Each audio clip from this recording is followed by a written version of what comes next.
I seen a lot of open and shut cases in my day, but Anthony Colton took the cake. When I got assigned his case as a public defender, I actually thought it was payback because of a mistake that had cost my bosses a pretty penny a few months back.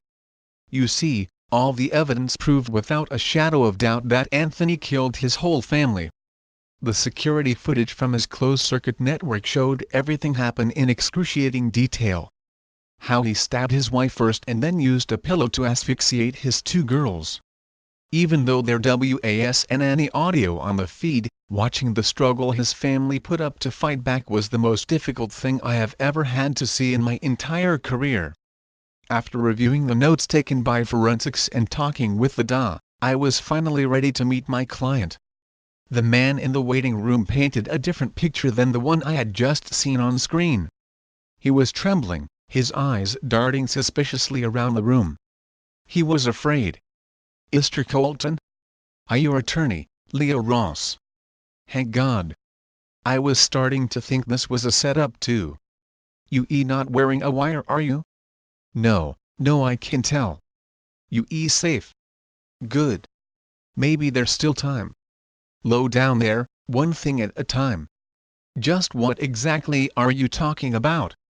"Talking about my life, Mr. Ross.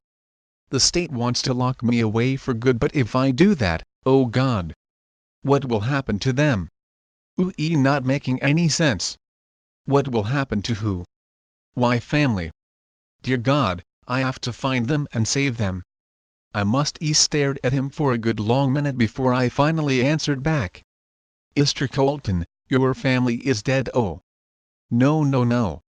That's exactly what they want you to think." "You reviewed the evidence. It's pretty indisputable." "Telling you I'm innocent, Mr. Ross." There was this dangerous unhinged look in his eyes whenever he said this. The kind of look you give to someone when you are desperate for them to believe you. I'm not quite sure why, call it instinct or maybe those years of experience I touched on earlier. But when he said those 4 words, I wanted to believe him. I took out an audio recorder and sat down across from him. "Tell me exactly what happened that night, Anthony." He was nervous to even speak, his body language still distrusting. "You going to need to trust me." I was thinking his paranoia might get him to spill. I was also thinking if I could nail a confession on tape quickly I would be out of here in time for lunch with Harry. Things didn't go that way for me though. Instead, Anthony told me a story I doubt I will ever forget. "Okay. So, I came home from work early. I wanted to surprise Martha and the girls and take them to that new playground, you know the one?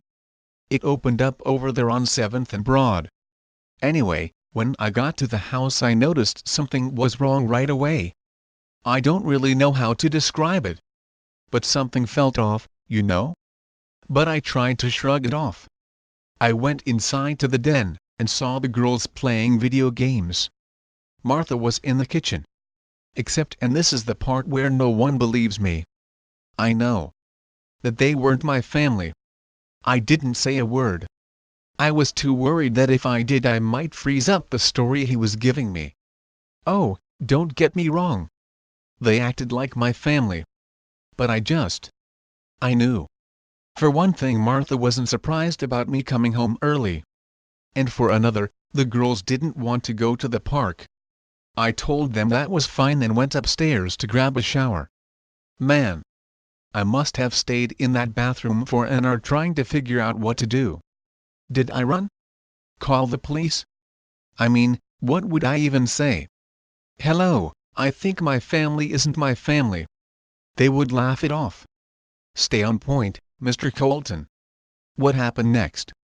He was getting more nervous with each second. I was afraid he might clamp up. I went back downstairs. They were there waiting for me. I saw the one who looked like my wife was making dinner, lasagna casserole. It smelled so good. But I knew if I hesitated that something might happen. So I told her I would help plate the food. Dinner was perfect, but I made sure they ate first. To know if it was poisoned or not, ya know? Anyway, after dinner I went and tidied up the kitchen. I never do that shit. Martha or whoever came up and kissed me and said thank you. I felt sick when she touched me. I wanted to just scream and run. But I held it together. God, I don't know how, but I did. I went to go tuck the girls in and read them a story. I bet you have never read a story as quickly as I did. For the life of me I can't remember what that book was. Katie Loves the Kittens, that was the one. They laughed at the right parts and said they loved me when it was over. But I swear they were watching me when I left the room. Then you went to your bedroom. I wanted to just get out of there. But I needed to know where my real family was. I said a prayer and talked to the woman standing there in my room. She stared at me and refused to cooperate. That's when I snapped. You saw. You know what happened? I grabbed her and shoved her to the bed, demanding I see my real wife. He looked at his trembling hands. The rest. You know the rest. I need you to say it on the record, Anthony. Did you kill them? Did you harm your family? Suddenly he was staring at me suspiciously. Haven't you been listening? I told you they weren't my family. Then his eyes widened. You don't believe me. I must admit that is quite a fantastical series of events. But if you want my support, if what you are saying is true, then I need some sort of evidence. He seemed thoughtful as he stared down at the floor. There was a knock on the door and one of the officers that had brought him in told him it was time to go back to holding. My client looked desperate to provide me some means of believing his insane conspiracy. And then a look of realization crossed his face. He pulled out a ring from his pocket and pushed it into my palm. Martha's wedding ring. It didn't fit on her finger. The imposter, I mean. It was too small. He proclaimed as he was taken away. I know I sat there for a long moment, trying to figure out if I was crazy for believing the words of a triple murderer. But I did. Something about his demeanor told me that in his mind he thought he had done the right thing. If so, then it changed everything about this case. So I called up a friend of mine that works at the county morgue to get a chance to see the bodies up close. You sure about that? I've worked a lot of corpses and I got to say, these three are some of the worst I ever seen. When I got there I found out what he meant. The three were nearly unrecognizable the way that Colton had beaten and brutalized them. This seemed more and more like a vicious and premeditated murder. Guy was pretty smart. Bashing the skulls in to break the teeth messes up the dental match. And then his wife's fingers. That just shows what a sicko he is. Her fingers? Yeah. The psychopath cut her skin off near the tip to avoid fingerprint recognition. I mean, if it hadn't been for the video surveillance I wouldn't even know who these corpses belonged to. I fidgeted with the ring in my finger. Can I try something? Sure. Just be delicate, I got funeral services coming first thing in the morning. I nodded and tried to slip the ring on the woman's finger. It didn't fit. Could it be that somehow Anthony was telling the truth about this? Did you check the girls? For what? Fingerprints. Not sure I see the point, they would be too young to be in the database. I did anyway. Only to confirm strange scarring on their tips as well. Like they never had any prints at all. Everything all right, Ross?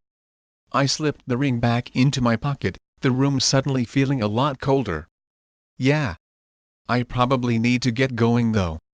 I made a call to reschedule lunch with Harry and started driving toward the Dong office. I had no idea at the time, but this case was going to change my whole life. And not in a good way. Diamonds on fleek, bitch ain't talking about heat, put it on.